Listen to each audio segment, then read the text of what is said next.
Well, I'll talk to just about anybody about anything forever. I mean, you have to cut it off because I love that. I love to find out what people are thinking and trade stuff back and forth. Happy, I like to get sarcastic. I like to, I just like that whole routine. So some people say, oh, I wouldn't do talk shows because blah, blah, blah. Hey, so what?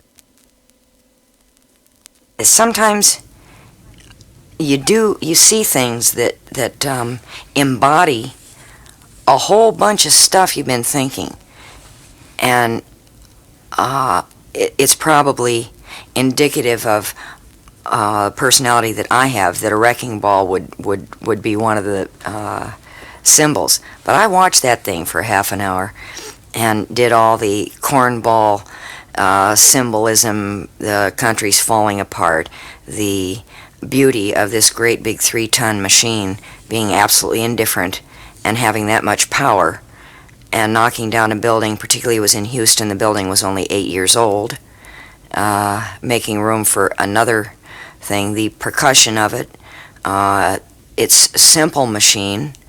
The operators that I since talked to, Wrecking Ball, like their job. There's things at carnivals where people throw stuff at stuff and watch it fall.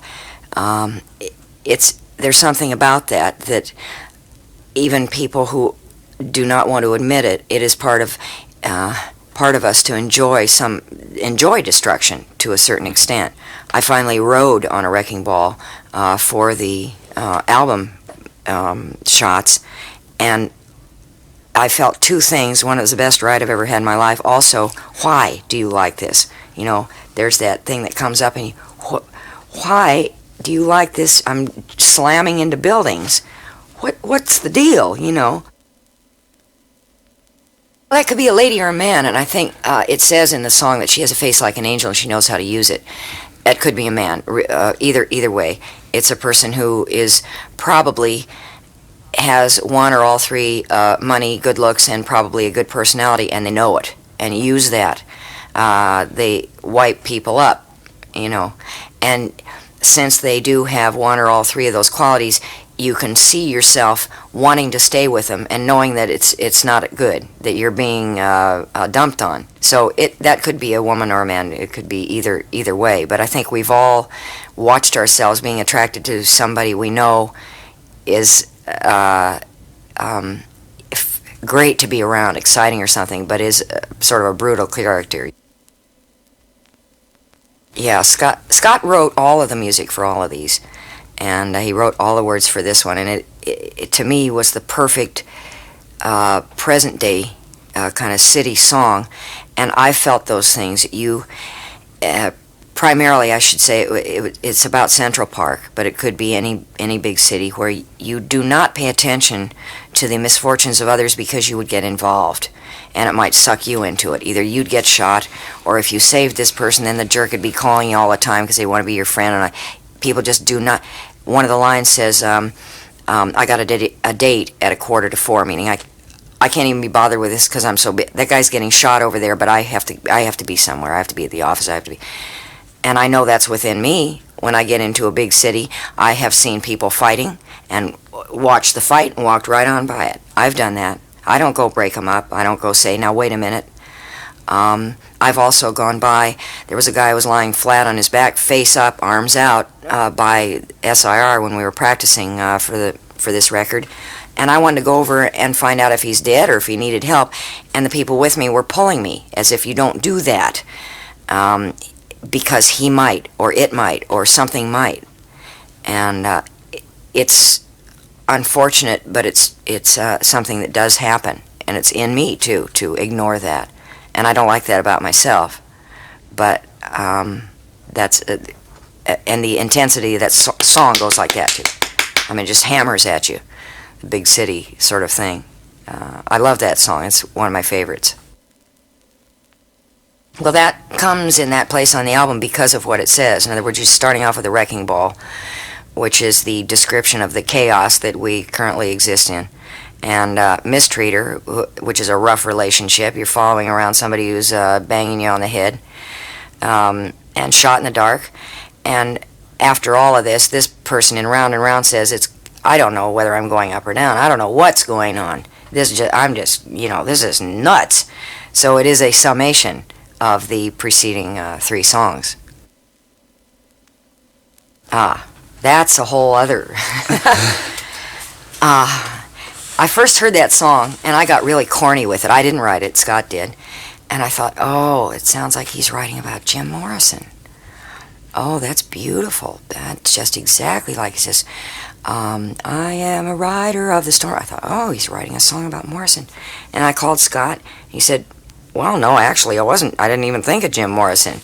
So what he was actually writing it about was the incredible difference that happens within about 15 minutes of being in a very small hotel room, playing a guitar, maybe having half a hamburger.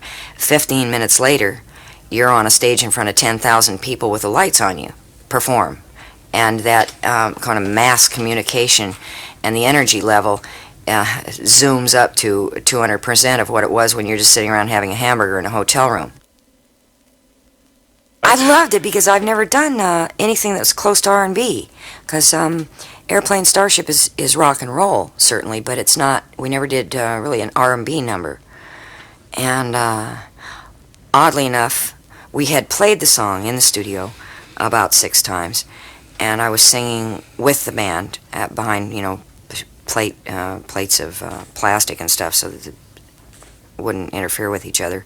But I had sung it the way we had practiced it, and on that take, that kind of thing just happened. And that's what I love about it. Sometimes everything will just gel, the thing all just comes together.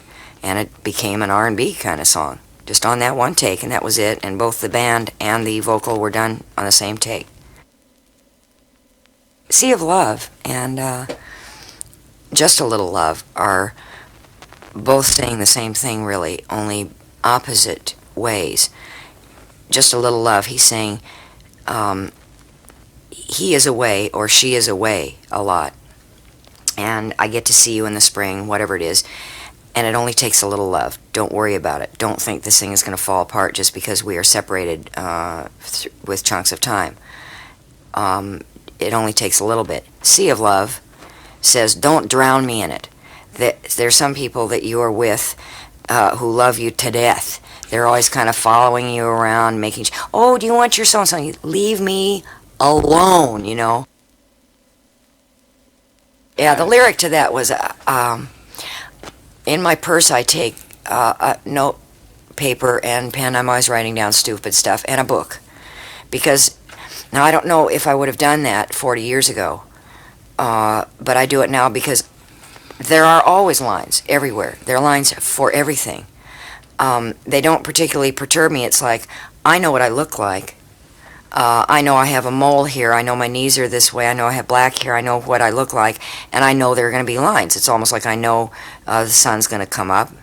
Maybe it won't, but I mean, we're pretty sure of that. And I know there are going to be lines. So I take around books because I know I'm always going to have to wait for something. But I watch other people go berserk in honking at each other and stuff like. What does that do? It doesn't do anything. There's still going to be a line. And this song comes from the fact that everybody's annoyed about lines. There's only one lines that people aren't annoyed with, and that's a whole bunch of crystal on a mirror that they can honk up. Yeah, if you read about the people that fascinate you, regardless of who it is, it could be Einstein, it could be Mary Tyler Moore, it could be Anita Bryant, it could be George Patton. Usually, in high school and when they were kids, they were a little bit off the wall. They were always kind of not quite either looking out the window all the time or throwing spit wads or something. They're always, the people that are interesting were always real strange kids. And basically that's what that song is about. Yeah, I think maybe it's not only my attitude, it's technology makes it so that there aren't any more heroes. The song says Ground War just becomes a soundtrack and reruns bring the glory back, which is about all we can do because Ground War is going on, but it is not a glorious battle to see who's going to conquer half the world like Alexander the Great. It's not Attila the Hun having elephants over the Alps anymore. It's not that kind of a deal. It's not even George Patton. It's none of that, because it's obsolete.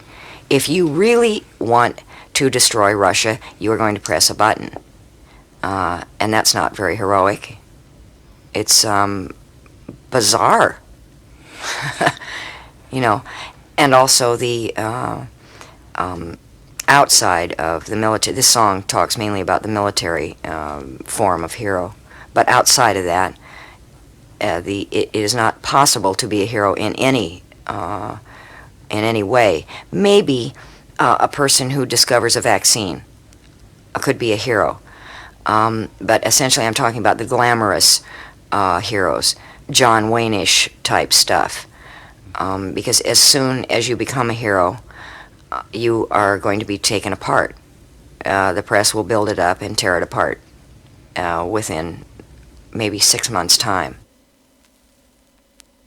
Well, I prefer clubs simply because I would like to be able to see the eyes of everybody that's there, or the faces of everybody that's there. And if you play 10,000, 15,000, it doesn't seem fair. I mean, it seems like it would be, it's hard to get for the audience to get to the toilet. They can't see anything that's going on the stage. The only acts, I think, that really are giving you your money's worth in a 15,000 seat hall or something like KISS, that has pyrotechnics and people flying around in the ceiling and flashy outfits that can be seen in the next town. Thank you. Thank you. I've enjoyed it.